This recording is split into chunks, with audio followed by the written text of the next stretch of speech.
This is Macroanalytics, delivering frank conversations on global macroeconomics and market analysis, outside the mainstream, featuring discussions and debates between Gordon T. Long, publisher and editor of GordonTLong.com, and his guests.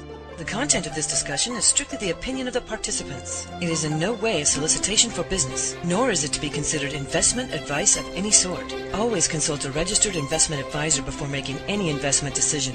These discussions are extremely hard-hitting and terribly frank, and parental discretion is advised. Now, on to the show. Good morning. I'm Gord Long with GordonTLong.com, and I have with me this morning Ty Andros. Ty is the president of TraderView, publisher of the TEDBits website, and writer and editor of his well-recognized newsletter, also named TEDBits. Good morning, Ty, and welcome back again to Macroanalytics. Good morning, Gord. Thank you for having me. We did a previous series on what we termed fake wealth creation, where we laid out in detail how flawed a number of key economic measures had become, primarily due to government statistical manipulation. In that series, we discussed a flawed CPI, a flawed GDP, gross domestic product, and a flawed domestic and global deflator, amongst other things. And what it showed was that wealth destruction is being masked and being distorted to appear as though we actually have wealth creation. And what I hope we could continue that series this morning by broadening it to show how our global developed economies have become, in fact, counterfeit economies. And I'm using a term that you actually coined, counterfeit economies, and how, because of this, our future prosperity is now seriously at risk. And I know, as usual, you brought some great slides with you today, and I thought maybe you could just take us through them. Well, I'm going to just say it that nominally our economies may be bigger than ever, but in real terms, they're in free fall. They aren't going to recover. They're literally one-third the size that's being reported in nominal terms. This process has actually been going on for decades. That's why there can be no recovery until they restore, all the incentives and cut back the Leviathan state and quit the theft and micromanagement of the private sector. And it's just grown to such proportions that when you look at real wealth generation falling, in the case of the United States, maybe 12% compounded annually. At the same time, their debts are increasing at 8% compounded annually. So the difference between the two is what's necessary to service the bonds and create a healthy economy for ourselves and our children. We're at the end of the line.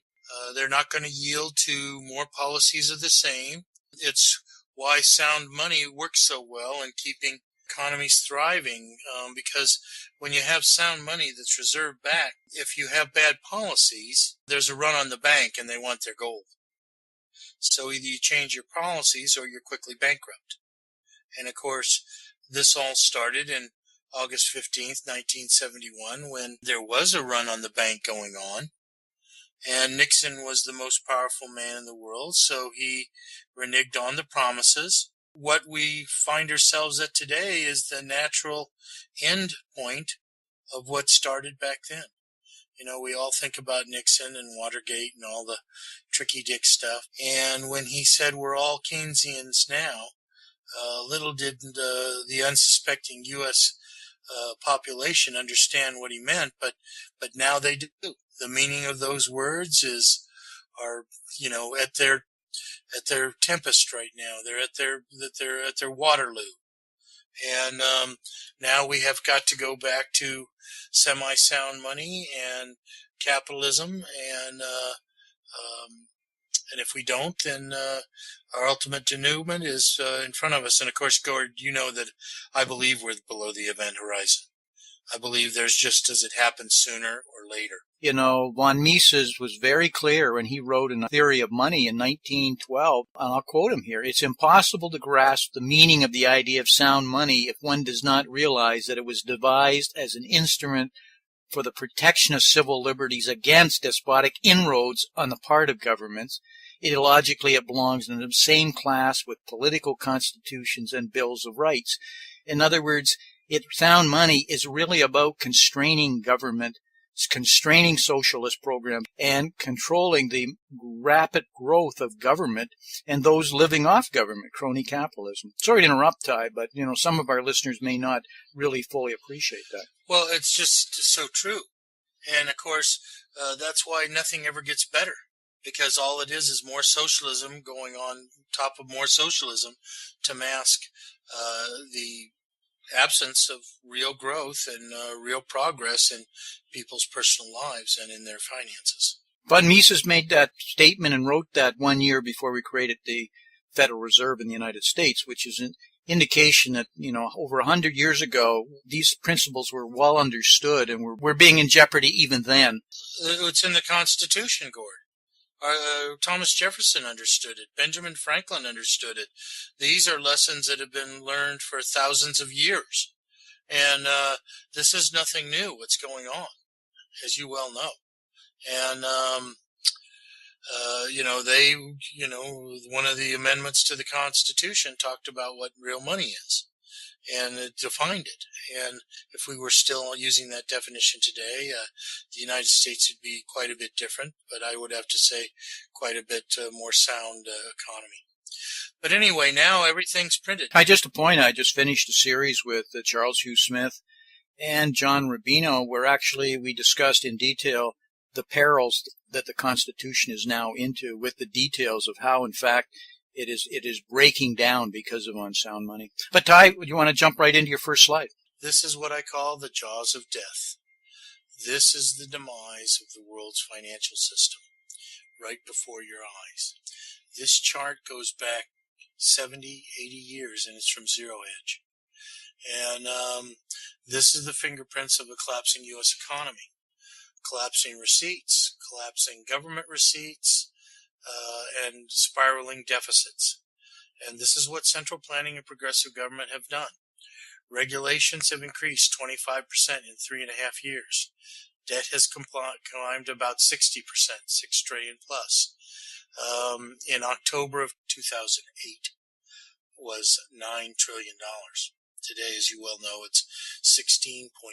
At least as reported, as you and I both know, the off-balance sheet, well north of $80 trillion. Well, Lawrence Kolikoff has it at $211 trillion, growing at $11 trillion per year. Yeah, using other standard accounting procedures that corporations would have to use for accruals, absolutely. GAAP. Yeah, but even using normal government, if you were to look at contingent liabilities and other methods that allow you to be off balance sheet, and the fact that we don't take Social Security and Medicare payments that we've robbed and pilfered to spend money and we don't accrue for it, and the 75 million baby boomers about to retire. No, I don't disagree with that number at all, Ty. But the bottom line of this chart is there's going to be no recovery from this. There's no bringing together of, they may narrow it, but it's over. Okay, and the idea that the United States is anything other than a Ponzi scheme in terms of funding itself is now unmasked for the farce that it is.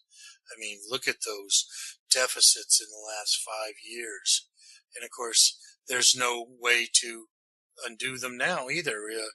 I'm just going to say that, the stimulus program at the beginning of Obama's term was nothing of the sort. It was a permanent expansion of government from a 19% baseline to a 24% baseline.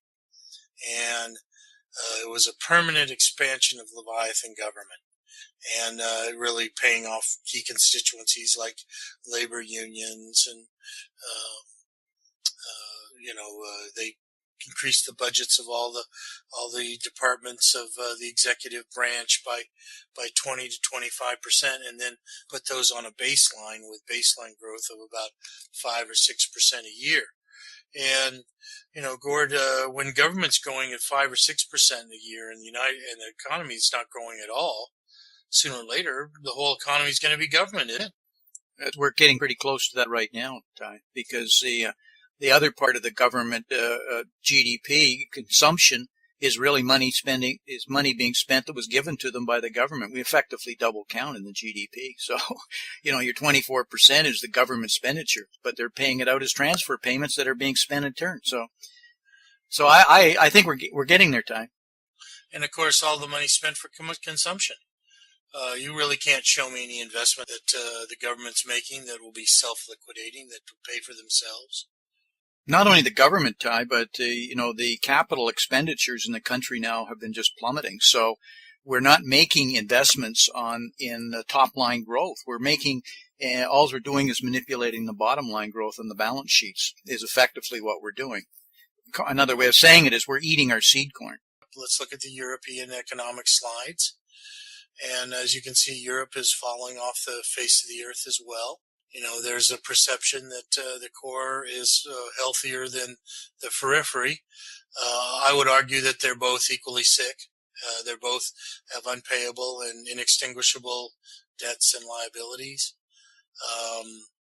These numbers are just like the U.S. numbers. They're completely false. Then we talk about the physical cliff, and the physical cliff is what has to happen.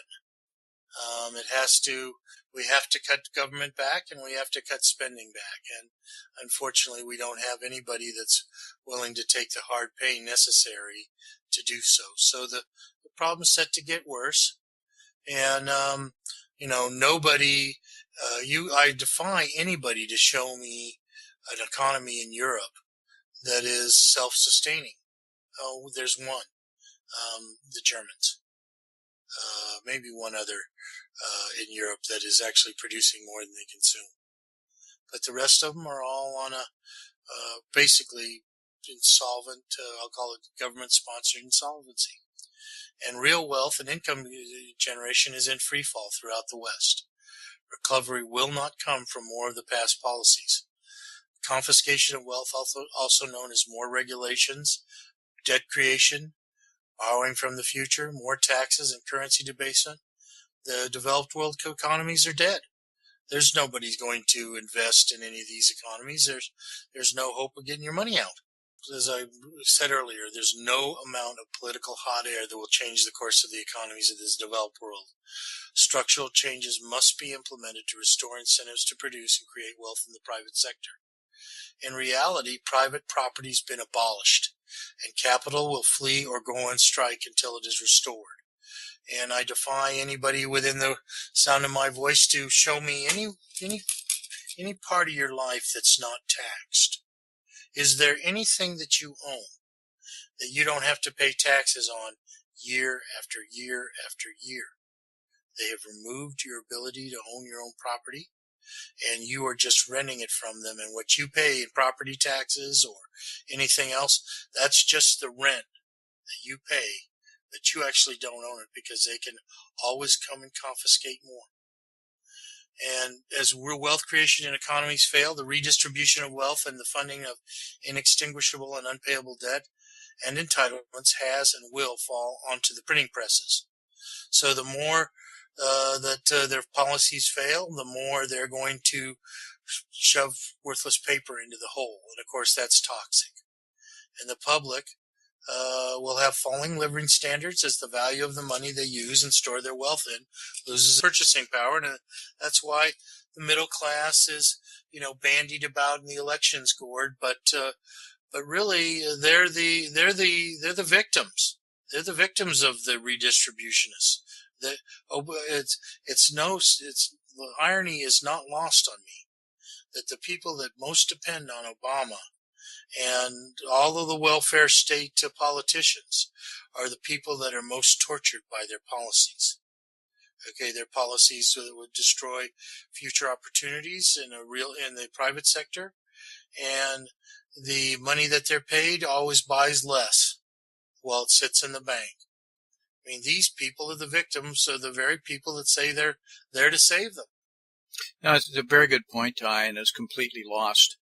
And so the government program they're being given, which they believe is their right or their salvation, are in fact robbing from them both opportunities and in fact passing to them through inflation and crushing real disposable incomes and lack of job opportunities and crumbling asset prices are all a direct result. And they just don't understand the linkages, unfortunately. When the society loses track of that is when you cross that line from being a self-sufficient capitalist country to being a unsustaining socialist country. And I have witnessed it firsthand. Well, they call socialism misery spread widely. And they have to spread it because their policies are collapsing the economy. And that really leads us to our next slide, Gord, which is from an excellent study from Harvard University called Prosperity at Risk. Ty, just a comment on that study, because it is just an outstanding study put together by Michael Porter. And the reason I mentioned Michael Porter as who led the whole group, he is probably the most renowned authority in the world on competitive strategy and competitive advantage. And he wrote seminal works in that area, but he's also was contracted by many of the governments in the world and ended up writing another book, which is probably the book, called Competitive Advantage of Nations.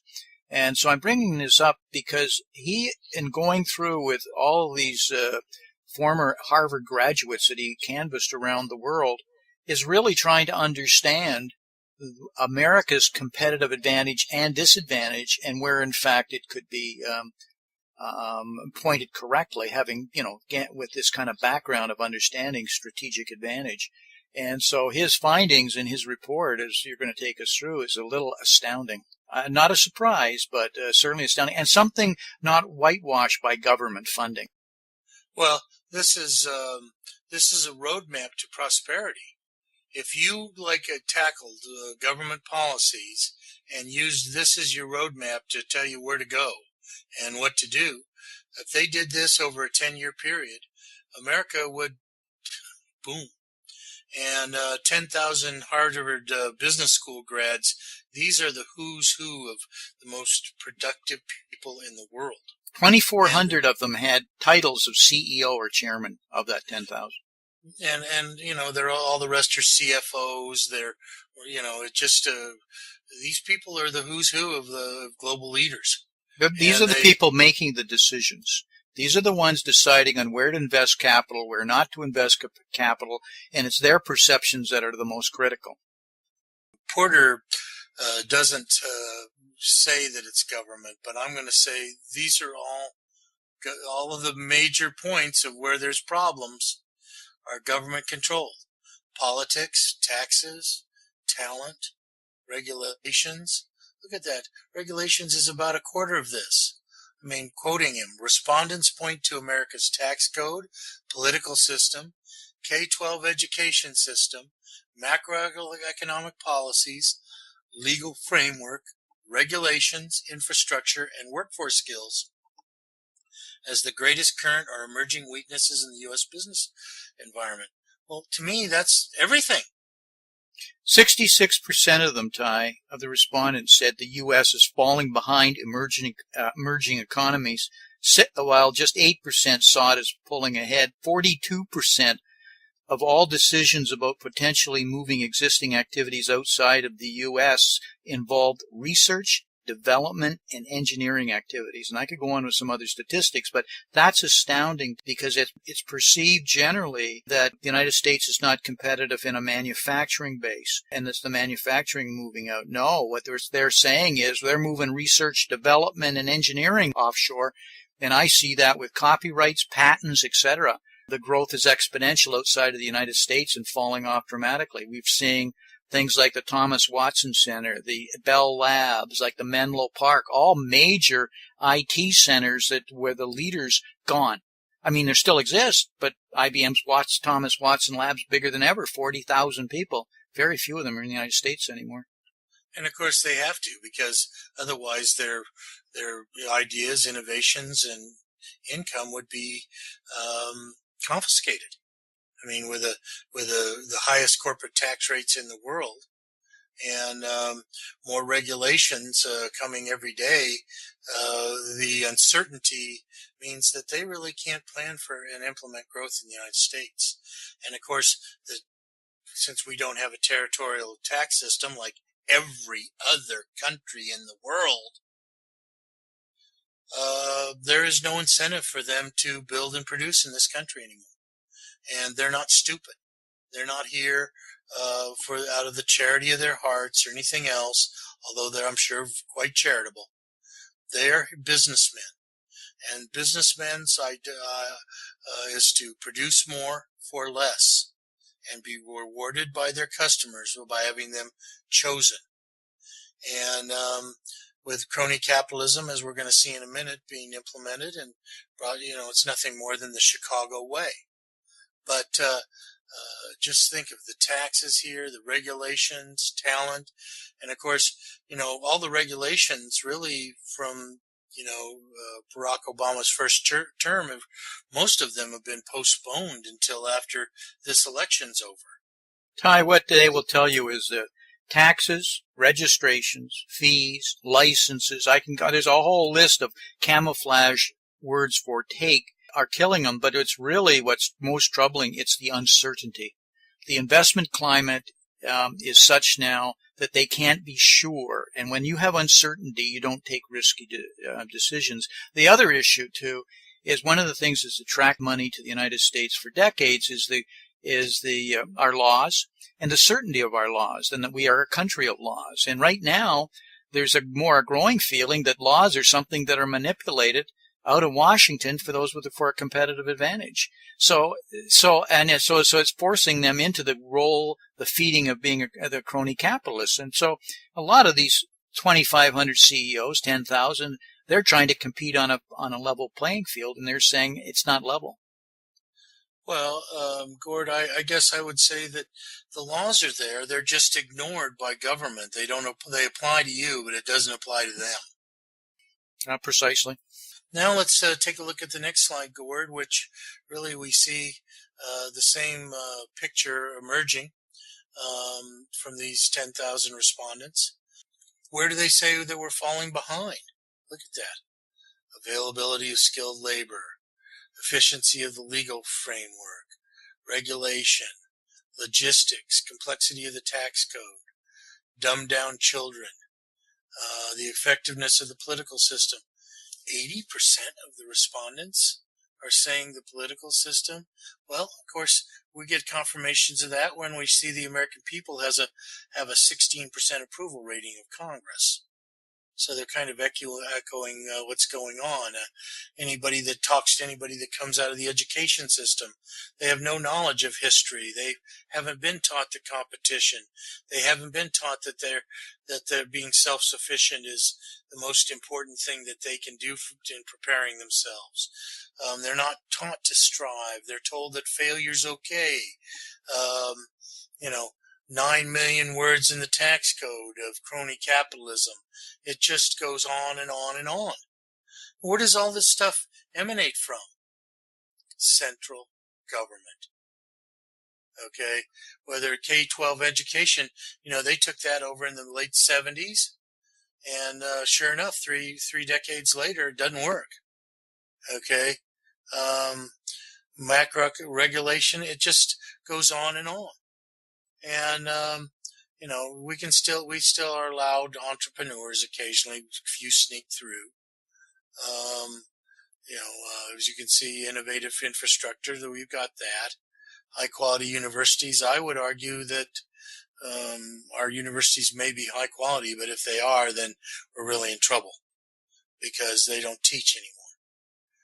And, so anyway, we're really, heading for a precipice, and these are long, stewing problems. These things have unfolded over decades, and they're going to take decades to fix. But somebody's got to pull the plug soon and get us to where we have to go. And here's another face of the regulations destroying capitalism. When we look at this chart, Gord, we're sitting here and we're looking at, first of all, I'm 55, and the best period of economic growth that I can ever remember was during President Reagan's term in office. And now we see why. The great one, look at that. He reduced government regulation by over 30%. He gave people freedom. Okay. And we can see that ending right at the end of his second term in office. And the progressive came right back in, and now we're at all new highs. And I would argue that the economy's sicker than it was at the end of the 80s. And if we look at these rising regulations and the cost of them, look at what Mr. Barack Hussein Obama's done. There's 150 of them that are going to cost more than $100 million a year. But this is nothing. This is only through 2011. People don't understand how much regulations were postponed until after this election so that they could mask what they'd already done and hopefully get a second term where they are unbridled at all completely. Where they would have no restrictions on it because there is no next election. Like with Putin when he said, well, wait till after the election, I'll have more flexibility. And we're at that precipice right now. And, you know, I got to tell you, I'm as frightened as anything. I really, I love this country. I just hate the government.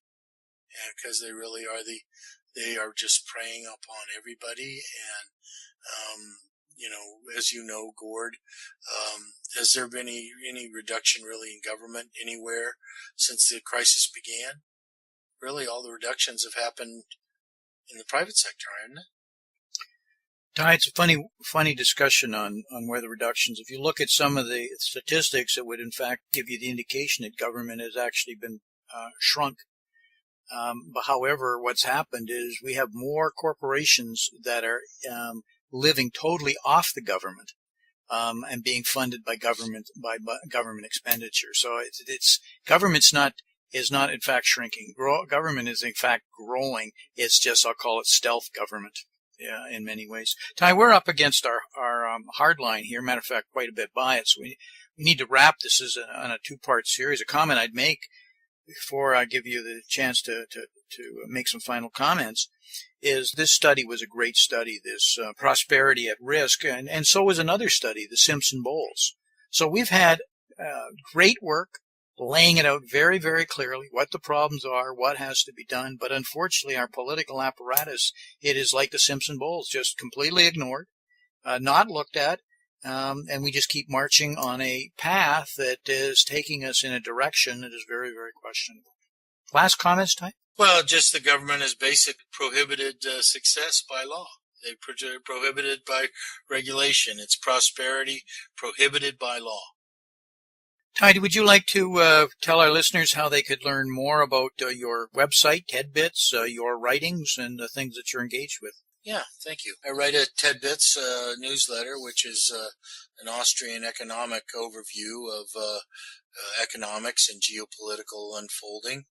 And I also do absolute return investing. What's going on, Gord, is you know, a nuclear bomb going off, but it is not doom and gloom. It is the greatest opportunity in history for those that are prepared. Mother Nature is about to apply a lot of pain, and she's going to, apply the pain until people change their behavior.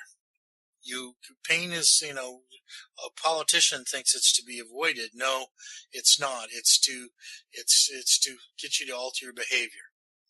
And the pain is just going to relentlessly ratchet up. And there are ways to turn that into opportunities. And I really pursue those. I help people fix their money and preserve the value of their paper first and restore the functions of money. And then I help them diversify their portfolios into things that can make money as these things become realized and they push markets up and down. I mean, I really believe in my heart, Gord, that they're going to get the best buying opportunity in stocks ever, way below the 2009 lows. But how do you preserve your wealth and build it on that journey? I believe that the bond markets are going to completely blow up, but those offer you lots of opportunities too. It's just you can't be looking in the rearview mirror. You have to be applying Austrian economics, and that's what I try to bring to people both in my writing and in helping them diversify their portfolios. And I help them put together absolute return alternative investments, which have the potential to thrive in up and down markets. And like I said, I restore the functions of money so it can't be stolen with a printing press. Ty, we're going to be pick this up in a second part. So until then, all the best. Thank you, Gordon. This has been Gordon T. Long, editor and publisher of GordonTLong.com. New recordings are posted regularly and can be found at GordonTLong.com. New show notifications are available through RSS feed, iTunes, and other social networking venues at GordonTLong.com.